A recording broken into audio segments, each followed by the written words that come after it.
Applied ম্যাথের নতুন একটা চ্যাপ্টার আপনাকে ওয়েলকাম করছি। চ্যাপ্টার নাম্বার 3 এর ডি, তিতাস পাবলিকেশনের বইতে application of finite Fourier transform. এই চ্যাপ্টারের প্রবলেমগুলো সলভ করতে আপনাকে নতুন করে কোনো ফর্মুলা শেখা লাগবে না। প্রিভিয়াস চ্যাপ্টার অর্থাৎ চ্যাপ্টার 3 এর সিতে আমরা যে ফর্মুলাগুলো শিখেছি সেগুলো অ্যাপ্লাই করলে এই প্রবলেমগুলো সলভ হয়ে যাবে। প্রথমেই আমরা একটা গুরুত্বপূর্ণ প্রবলেম সলভ করবো, যেটা সর্বশেষ 15 সালে আসছিল। Using the Fourier transform to solve, then এখানে একটা পার্সিয়াল ডিফারেনশিয়াল ইকুয়েশন দেওয়া আছে, আর এখানে কিছু কন্ডিশন দেওয়া আছে। এই পার্সিয়াল ডিফারেনশিয়াল ইকুয়েশন এবং এই কন্ডিশন গুলো দেখে হয়তো আপনার ভয়ঙ্করই মনে হচ্ছে, বাট আপনার জন্য ভয় না লাগে ভাই, ফিল নিয়ে প্রবলেমটা সলভ করতে পারেন। তার জন্য আমরা প্রথমেই এই পার্সিয়াল ডিফারেনশিয়াল ইকুয়েশনটা নিয়ে চুলচেরা বিশ্লেষণ করব, দেন এই কন্ডিশন গুলো দেখব। আর এখানে বলা আছে using Fourier transform, but Fourier transform তো কত প্রকারই হতে পারে। হতে পারে infinite Fourier sine transform, infinite Fourier cosine transform, আবার হতে পারে finite Fourier sine transform, finite Fourier cosine transform. কোন ট্রান্সফর্মটা আপনি অ্যাপ্লাই করবেন সেটাও একটা প্রশ্ন। এই সবগুলো প্রশ্নের আনসার জানতে হলে এখন আপনাকে ধৈর্য ধরে কথাগুলো শোনা লাগবে আর নোট ডাউন করতে হবে খাতাতে ভাই। আপনি এই চ্যাপ্টারের বাকি প্রবলেমগুলোর টিউটোরিয়াল দেখেন আর না দেখেন, এইটা শুধু দেখেন। এই টিউটোরিয়াল দেখলেই বাকিগুলো সলভ করার জন্য আপনার কোনো টিউটোরিয়াল লাগবে না, একা একাই সলভ করতে পারবেন। আর ভাই 10 মার্ক আসবে। আবার বলছি, এই টাইপের প্রবলেম থেকে এবার 10 মার্ক আসবে, প্রতি বছরই আসে বলতে গেলে। তাহলে এখন আমরা প্রথমে এই পার্সিয়াল ডিফারেনশিয়াল ইকুয়েশনটা নিয়ে কথাটা স্টার্ট করি। এটা মূলত একটা চমৎকার একটা ফিগার ধারণ করেছে এই পার্সিয়াল ডিফারেনশিয়াল ইকুয়েশনটা। এটা হচ্ছে আমাদের একটা হিট ইকুয়েশন। হিট ইকুয়েশনের স্ট্যান্ডার্ড জেনারেল ফর্মটা যদি লিখি, তাহলে সেটা হচ্ছে এমন যে পার্সিয়াল ইউ আপন পার্সিয়াল টি ইকুয়ালস টু, এটা কনস্ট্যান্ট কে থাকে, দেন পার্সিয়াল ইউ আপন পার্সিয়াল এক্স স্কোয়ার। এটা হচ্ছে আমাদের হিট ইকুয়েশন। আর এখানে কেটা হচ্ছে একটা কনস্ট্যান্ট, এটারে বলে থার্মাল ডিফিউসিভিটি কনস্ট্যান্ট। একটু যদি লিখেই দিই এখানে, থার্মাল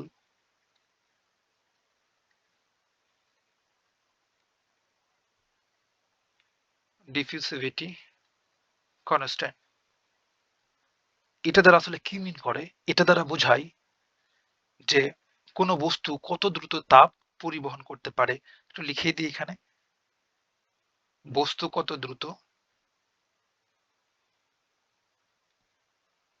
তাপ সঞ্চালন করতে পারে বা তাপ পরিবহন করতে পারে, বা হিট ফ্লো যেটাকে বলে, পরিবহন করতে পারে। তাহলে কে এর পরিচয় পাইলেন। এখন আমাদের এখানে কে ইকুয়ালস টু কত লেখা আছে ভাই, 3 লেখা আছে, তো কনস্ট্যান্ট বুঝতে পারলেন, কোনো ঝামেলা নেই।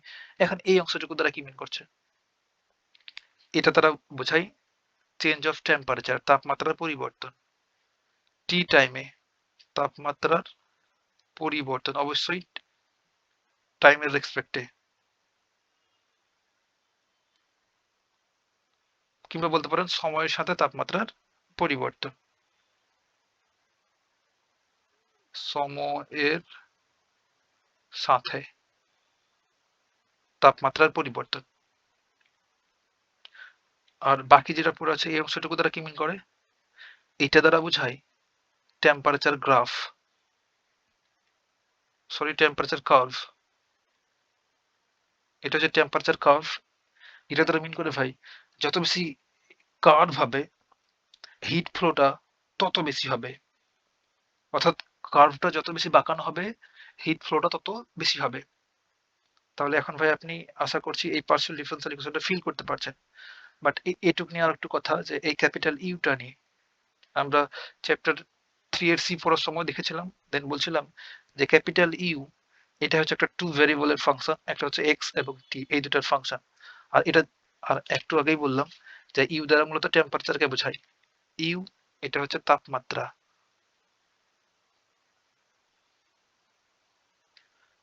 আর এই ফাংশনটা মিন করে যে এক্স অবস্থানে বা এক্স পজিশনে টি সময়ে তাপমাত্রা। আমাদের এই পার্সিয়াল ডিফারেনশিয়াল ইকুয়েশনটা বোঝা শেষ। এখন এই ডান পাশে যে কন্ডিশন গুলো দেওয়া আছে এসব নিয়ে কথাবার্তা বলবো, এসব দ্বারা আসলে কি মিন করছে। এসব বোঝার জন্য আমাদের প্রথমে একটা ফিগার ড্র করা লাগবে। ধরেন আমাদের কাছে আছে একটা লোহার দণ্ড বা লোহার রড বলতে পারেন। এটা হচ্ছে একটা লোহার রড আমাদের কাছে আছে, একটু মোটা করলাম জাস্ট রডটাকে অবশ্যই। দেন আমরা বলছি যে এই লোহার এই প্রান্তে, তাহলে এই প্রান্তটাকে বলছি এ নামকরণ করলাম, আর এই প্রান্তটাকে বি নামকরণ করলাম। এই এ প্রান্তটাকে আমরা একটা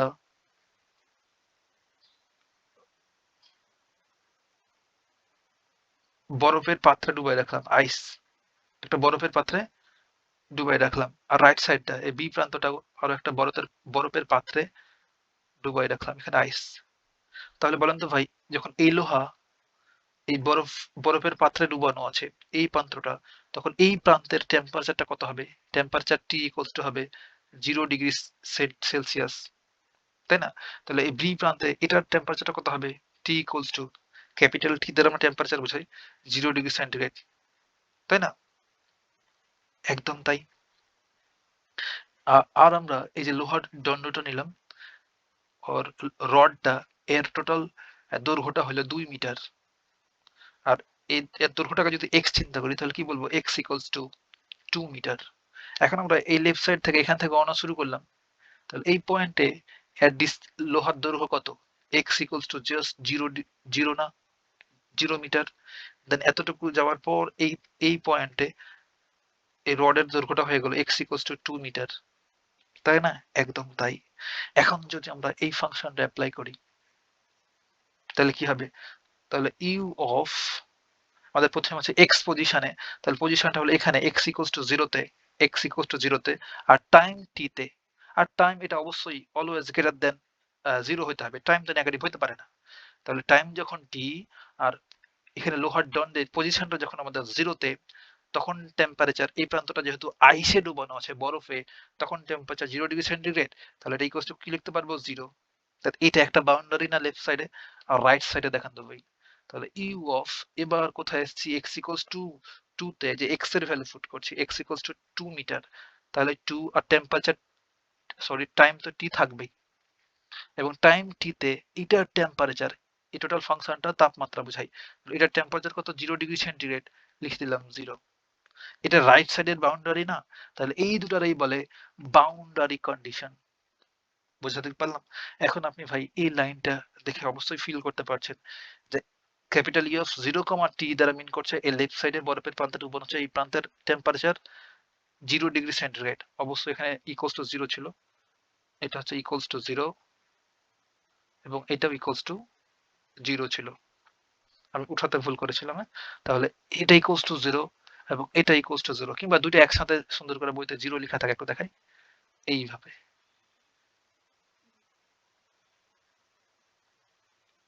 আলাদা আলাদা করে জিরো না দিয়ে এটা ইকুয়ালস টু এটা, দেন এটা ইকুয়ালস টু ডাইরেক্ট জিরো, তাই না? আপনার বইতে এইভাবে লেখা আছে। আর টিটা অবশ্যই গ্রেটার দ্যান জিরো হতে হবে অলওয়েজ। তাহলে আশা করছি ভাই আপনি এই ইনার, এই বাউন্ডারি কন্ডিশনটা বুঝতে পেরেছেন। তাহলে এটা কি হয়ে গেল ভাই? এই দুটো হয়ে গেল আমাদের বাউন্ডারি কন্ডিশন। তাহলে আমি এখানে লিখে দিই বাউন্ডারি কন্ডিশন,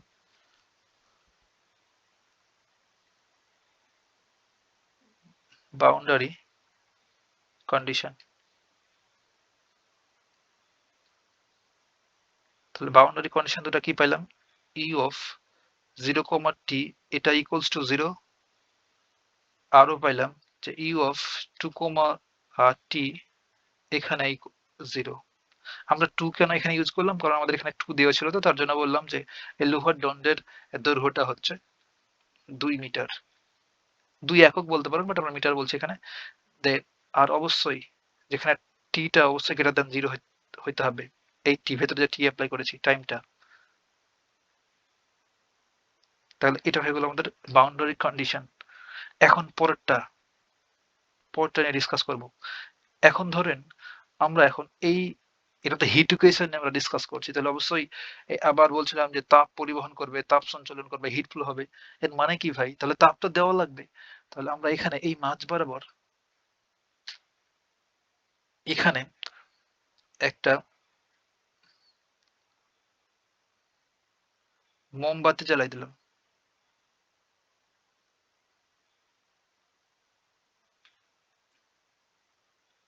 তাহলে মোমবাতিতে কি হবে? এখানে হিট প্রডিউস হবে, তাই না?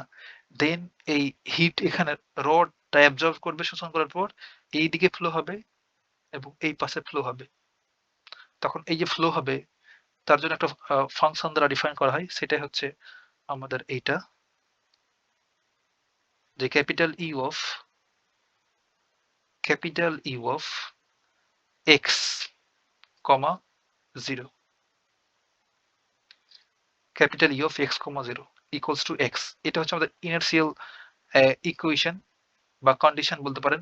এটা অনুসারে এই এই মিড পয়েন্ট থেকে এ এর দিকে এবং বি এর দিকে হিট ফ্লো হবে, তাপটা পরিবাহিত হবে। তার জন্য এটা বলে inertial condition, capital U of x comma 0 equals to x, এই ফাংশনটা অনুসারে। আর অবশ্যই আমাদের এখানে একটা কন্ডিশন দেওয়া আছে, তাহলে এই অংশটুকু যদি বাইরে একটু লিখে দেওয়া হবে আরো ফিল করতে পারবেন। যে এইখানে যদি লিখি যে U of x comma 0 equals to X, আর এই এখানে টাইম আমরা জাস্ট স্টার্ট করছি গণনা, হ্যাঁ, টি ইকুয়ালস টু 0 এখানে, দেন আস্তে আস্তে টিটা বাড়বে। টাইম যত বাড়বে তখন হিট তত এই রাইট সাইডে ফ্লো হবে এবং এই পাশে লেফট সাইডে ফ্লো হবে। আর কতটুকু পর্যন্ত ফ্লো হতে পারবে? ফ্লো হওয়ার রেঞ্জটা হলো যে 0 হতে 2 এর মধ্যে। এটা কিন্তু ওপেন ইন্টারভাল, এখানে এক্সট্রা বিলং করছে ওপেন ইন্টারভাল 0,2 তে। কারণ আমাদের 0 পয়েন্টে আসতে পারবে না, কারণ এখানে তো বরফে ডুবানো। আর রাইট সাইডে এখানে আমাদের বি পয়েন্টে এক্স্যাক্টলি বি তে আসতে পারবে না, কারণ বরফে ডুবানো, আসলে তো 0 হয়ে যাবে। তাহলে তাপটা মূলত এই আগ থেকেই এই 0 পয়েন্টের আগ পর্যন্ত ফ্লো হবে। বুঝতে পারলাম তো? এটাকে কি বলে? ইনার্সিয়াল কন্ডিশন বা আদি সত্য। তাহলে আমরা পেয়ে গেলাম পরেরটা, এটারে বলে ইনার্সিয়াল কন্ডিশন।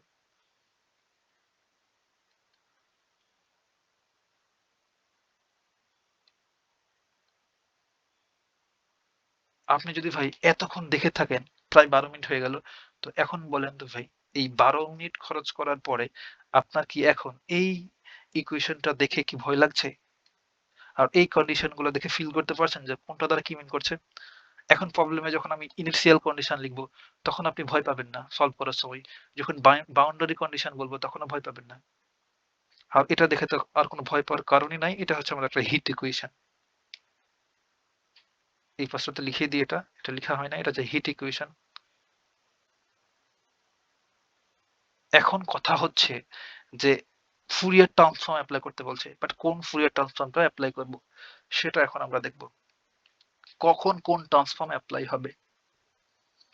যখন দেখবেন ভাই যে দ্বন্দ্বের দুই প্রান্তের তাপমাত্রা ফিক্সড বা স্থির, আমাদের এখানে যেমন 0 ডিগ্রি ছিল, তখনই বুঝবেন যে সাইন ট্রান্সফর্ম ব্যবহার করতে হবে।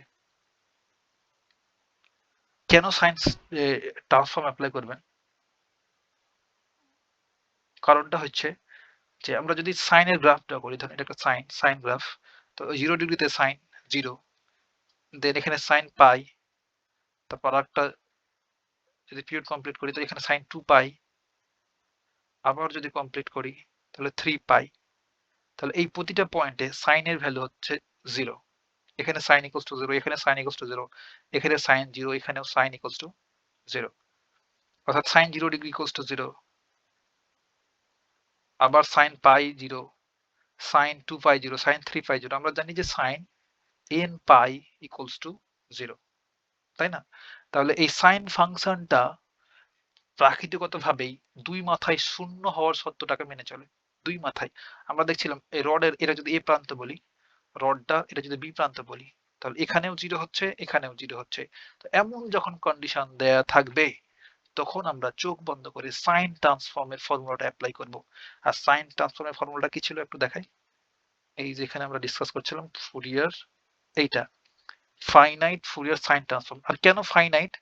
কারণ আমরা জাস্ট বলে দিচ্ছি ভাই 2 মিটার লেন্থের একটা রড, তাহলে লিমিটটা ফিক্সড না 0 হতে 2, তার জন্য ফাইনাইট, ইনফাইনাইট না। দেন হচ্ছে সাইন ট্রান্সফর্ম। কেন সাইন ট্রান্সফর্ম হইলো? কারণ আমাদের বলে দেওয়া আছে ফিক্সড করে যে টেম্পারেচারটা দুই বাউন্ডারিতে কত হবে, এই এ পয়েন্টে কত, বি পয়েন্টে কত, এটাকে বলছি লেফট বাউন্ডারি, এটা রাইট বাউন্ডারি, তাই না? আর এখন কখন কজ ইউজ করবো বা কোসাইন ট্রান্সফর্ম? যখন দুই মাথার তাপমাত্রা কত তা বলা থাকে না, বরং বলা থাকে যে দণ্ডের দুই মাথায় ইনসুলেটেড বা তাপ অভেদ্য দুই দুই মাথায় জাস্ট তাপ ও পরিবাহী বস্তু দ্বারা পেঁচানো থাকে, তখন কোসাইন ট্রান্সফর্ম ব্যবহার করা হয়। এই কথা যদি আপনি না বুঝেন কোনো প্রবলেম নেই, জাস্ট এইটুকু দেখলেই হবে। এখন এতক্ষণ যা বললাম ভাই এক্ষেত্রে যে কখন সাইন কখন কোসাইন অ্যাপ্লাই করবেন সব ভুলে যান, বাট এইটা মনে রাখলেই আপনি প্রবলেম দেখেই বুঝতে পারবেন যেখানে যে ওখানে সাইন ট্রান্সফর্ম অ্যাপ্লাই করতে হবে না কোসাইন ট্রান্সফর্ম অ্যাপ্লাই করতে হবে। এটা হচ্ছে ডেরিভেটিভ শর্ত। যদি প্রশ্নে সীমানা শর্ত হিসাবে অর্থাৎ বাউন্ডারি কন্ডিশন হিসাবে ডেরিভেটিভ দেওয়া থাকে, যেমন এরকম যে ইউ এক্স নিচে সাবস্ক্রিপ্ট আকারে এক্স লেখা আছে, এটা দ্বারা বোঝাচ্ছে যে এক্স এর রেসপেক্টে একটা ডেরিভেটিভ করা আছে, 0, t=0, এই টাইপের যদি আমাদের বাউন্ডারি কন্ডিশন দেওয়া থাকে তখন আপনি দেখেই বুঝবেন যে কোসাইন ট্রান্সফর্ম অ্যাপ্লাই করতে হবে। এটা যদি ভেঙে দেখাই তো এটা এমন করে লেখা আছে যে পার্সিয়াল ইউ আপন পার্সিয়াল এক্স, এক্স এর রেসপেক্টে ডেরিভেটিভ করা আছে। আর ইউ তো বুঝছেন, ইউ হচ্ছে আমাদের এক্স কমা টি, আর এখানে ইউ অফ 0, t মানে বোঝাচ্ছে যে এই এক প্রান্তে, এখানে রডের এই প্রান্তে এ পয়েন্টে হচ্ছে ডিস্টেন্স যখন 0, টাইম তখন টিতে টেম্পারেচার 0। তাহলে এটা কিন্তু টেম্পারেচার এক্স্যাক্টলি 0 বলা নাই ভাই। এটা দ্বারা কি মিন করে বলেন তো ভাই? ইউতে টেম্পারেচার, ইউতে টেম্পারেচার তাপমাত্রা, ইউ অফ 0, t যে জিনিস পার্সিয়াল ইউ আপন পার্সিয়াল এক্স ইকুয়াল টু 0 সেই জিনিস না। এটা দ্বারা বোঝাচ্ছে যে পরিবর্তনটা 0, চেঞ্জটা 0। ইনসুলেটেড পদার্থ দ্বারা আবদ্ধ করা আছে, কোনো তাপ ওখানে প্রবেশ করতে পারছে না, পরিবর্তন 0, বাট এটা হচ্ছে টেম্পারেচারটাই 0, এটা পরিবর্তন 0। এই দুটা কিন্তু ভিন্ন জিনিস। যখনই দেখবেন এই নিচে ছোট্ট করে সাবস্ক্রিপ্ট আকারে এক্স লেখা আছে মানে ডেরিভেটিভ করা আছে, তখনই আমরা কোসাইন ট্রান্সফর্ম অ্যাপ্লাই করব। আর ছোট্ট করে এক্স যদি না লেখা থাকে তো সাইন ট্রান্সফর্ম অ্যাপ্লাই করব। তাহলে এখন আপনি এই প্রবলেম দেখেই বুঝতে পারছেন যে এখানে কি ছোট্ট করে নিচে এক্স লেখা আছে, লেখা নাই, তাহলে কোন ট্রান্সফর্ম অ্যাপ্লাই করব? সাইন ট্রান্সফর্ম অ্যাপ্লাই করব। আবার দেখাই, এরপরে আরো একটা গুরুত্বপূর্ণ আমরা প্রবলেম সলভ করব। এখানে দেখেন ছোট্ট করে নিচে এক্স লেখা আছে, ইনিশিয়াল কন্ডিশনে সরি বাউন্ডারি কন্ডিশনে অবশ্যই সব থাকবে। এই যেখানে ছোট্ট করে এক্স লেখা আছে নিচে, মানে এক্স এর রেসপেক্টে ডেরিভেটিভ করা আছে, পরিবর্তনটা 0। এক্ষেত্রে ডাইরেক্ট 0 না, পরিবর্তনটা 0, তাই না? তাহলে এক্ষেত্রে আমাদের কোন ট্রান্সফর্ম অ্যাপ্লাই করতে হবে? Finite cosine transform. আমরা ভাই বেসিক কথাবার্তা বলতে বলতে প্রায় 17 মিনিট কাটাই দিয়েছি। এখন যদি আমরা এই প্রবলেমটা সলভ করা স্টার্ট করি তো আরো প্রায় আধা ঘন্টার মতো লেগে যাবে, দেন ভিডিও লেন্থটা অনেক বেশি হয়ে যাবে। তার জন্য আমরা নেক্সট টিউটোরিয়ালে এই প্রবলেমটা সলভ করা স্টার্ট করি। বাট এই টিউটোরিয়াল না দেখলে কিন্তু পরে আর আপনি কোনো কিছুই বুঝবেন না। তাই এইটা দেখে দেখে বুঝে বুঝে নোট ডাউন করাই লাগবে। That's it. একটু পরেই আমরা এই প্রবলেমটা সলভ করা স্টার্ট করছি।